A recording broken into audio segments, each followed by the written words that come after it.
चले जाओ कर्नाटक में। आप में से कितने लोग कभी कर्नाटक गए हैं? बैंगलोर की तरफ जरा हाथ ऊपर करना। गए हो तो आप लोगों ने कर्नाटक की बैंगलोर की तरफ एक दृश्य देखा होगा। वहां की माताएं सुबह जल्दी उठ जाती है और उठते ही सबसे पहले नहा धोती है। मतलब 3, 4, 5 बजे जब भी उठती है वो नहा लेती है।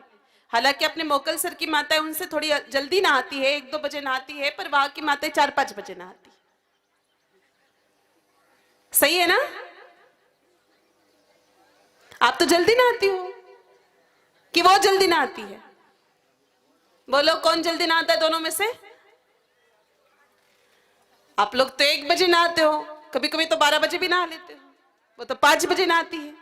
5 तो देरी से बजते, 12 जल्दी बजते हैं। हाँ, ये फर्क है कि वहां की माताएं सुबह 5 बजे नहाती है और अपने गांव की माताएं 12 बजे, 1 बजे नहाती, 1:30, 2 बजे आराम से। क्या ये गलत है कि सही है? सही है। क्यों सही है? बहुत बड़ी गलती कर रहे हो। देर तक नहाने वाले मेरे भाई बहनों जिंदगी की बहुत बड़ी गलती करते हैं। शास्त्र कहते हैं उठते ही सबसे पहले हमको नहा लेना चाहिए। क्यों? एक बात बताइए, आपके गांव में शमशान है कि नहीं है? शमशान है? आपके गांव में कभी लोग मरते हैं क्या? तो जब कोई भी व्यक्ति शमशान में जाता है, कोई व्यक्ति की मृत्यु हो जाए और फिर शमशान में जाता है, तो वहां से आने के बाद नहाते कि नहीं नहाते? नहाते हैं ना? तो मेरे भाई बहन एक बात बताओ, सामने वाले की मृत्यु हुई तो हम क्यों नहाए? नहाना पड़ता है। यहां तक कि मेरे भाई बहन उसके परिवार के लोगों के अतिरिक्त जितने भी लोग उस अंतिम यात्रा में शामिल होते हैं सब नहाते हैं। और दक्षिण भारत में तो ऐसी परंपरा है कि अगर लाश शव यात्रा आंगन में से गुजर गई तो वहां आंगन भी पूरा साफ करना पड़ता, धोना पड़ता है वापस एक बार पानी से। तो मेरे भाई बहनों एक बात बताओ, जब दूसरा व्यक्ति मरा जिससे हमारा कोई लेना देना ही नहीं है, हम केवल यात्रा में गए, जाके आ गए भाई लोग, तो भी आकर के सबसे पहले नहाते हो। परंपरा तो ये कहती है कि पुरुष तो बाथरूम में भी नहीं जाते, घर के बाहर ही उनको नहाना पड़ता है। ऐसा ही होता है।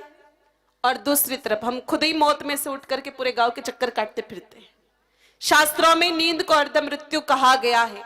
एक बात मेरे भाई बहनों है कि जब हम खुद ही मौत में से उठ करके पूरे गांव के चक्कर काटे, खाना खाए, सो जाए, भगवान जी के पास जाए, तो ये कहां तक सही है? ये गलत है। हमको उठते ही सबसे पहले स्नान कर लेना चाहिए। जितने बजे भी उठो सबसे पहले नहा लो। अब आप कहोगे कि महाराज सुबह सुबह तो ठंड गणी लागे, तो कोई बात नहीं। कौन कह रहा है आपको कि 3 घंटे बाथरूम में पड़े रहो? 3 मिनट में नहा लो, 3 सेकंड में नहा लो। और जब भी आपको दिन में टाइम मिले तो आराम से 3-3, 4-4 घंटे नहाते रहना। परंतु मेरे भाई बहनों सुबह स्नान जरूरी है। और मेरी माताओं पर तो विशेष पाबंदी है, क्योंकि माताओं को रसोई घर का काम संभालना पड़ता है। माताएं जो खाना बनाती है भोग भगवान के भी लगाती है। मेरे भाई बहनों उसी भोग से पतिदेव को भी जिमाती, बच्चों को भी खाना जिमाती, बड़े बुजुर्गों को भी खाना जिमाती है। और जिस घर में बिना नहाए धोए औरत रसोई घर में जाकर के खाना बनाती है, वहां पर हमेशा तू मैं चलती रहती, माथा फोड़ी कुछ ना कुछ चलती रहती। वहां पर कोई ना कोई हारी बीमारी तो चलती रहती। इसलिए अगर आप चाहते हो कि घर में किसी भी प्रकार की कोई बीमारी नहीं आए, कोई हरी बीमारी नहीं आए, अगर माथा फोड़ी नहीं हो, तो आप आराम से पहले नहा धो के खाना बनाओ। यह हमारी गारंटी है कि आपके घर में किसी भी प्रकार का क्लेश फिर नहीं होगा। धीरे धीरे क्लेश खत्म होता जाएगा। तो वहां की माताएं तो उठते ही सबसे पहले नहा लेती। कर्नाटक की माताएं नहा करके फिर वो जाती है बाड़े में, गोबर लाती है, आंगन को लिपती है, रंगोली बनाती है। अपने मोकलसर में भी माताएं रंगोली बनाती है क्या? कभी नहीं बनाती। हाँ, होली दिवाली बनाती है। ये भी दादी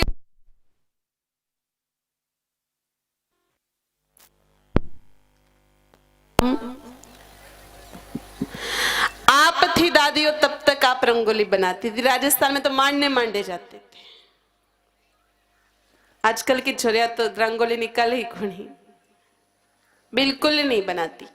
आजकल तो छोरियां जालोर जा रहे, बाड़मेर जा रहे, बालोतरा जा रहे तो स्टिकर लेके आते। अपने मार्केट भी बहुत अच्छा बड़ा है, आराम से दिवाली के समय तो वो दुकानों के बाहर स्टिकर टांगते होंगे दुकानदार, 2-2 5-5 खरीद के ले आते, जब मर्जी हो वहां लगा लेते, साल 2 साल की झंझट एक साथ खत्म।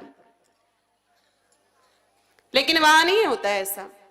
वहां पर बिल्कुल रोजाना गोबर से लीप करके, रंगोली बना के, बीच में दीपक रख करके भगवान का आह्वान किया जाता है। फिर थोड़ा ऊपर आ जाओ महाराष्ट्र में, मेरे भाई बहनों, महाराष्ट्र का कोई भी गांव ऐसा नहीं है जहां सुबह सुबह प्रभात फेरी ना निकलती हो। सुबह सुबह पूरा महाराष्ट्र विठल विठल विठल नाम से गूंज उठता है।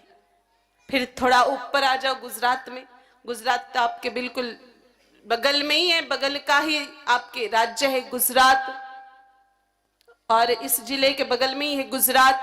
तो मेरे भाई बहनों, ऐसा है कि बहुत सारे लोग सोचते हैं कि गुजरात में भगत बहुत सारे हैं। हाँ, गुजरात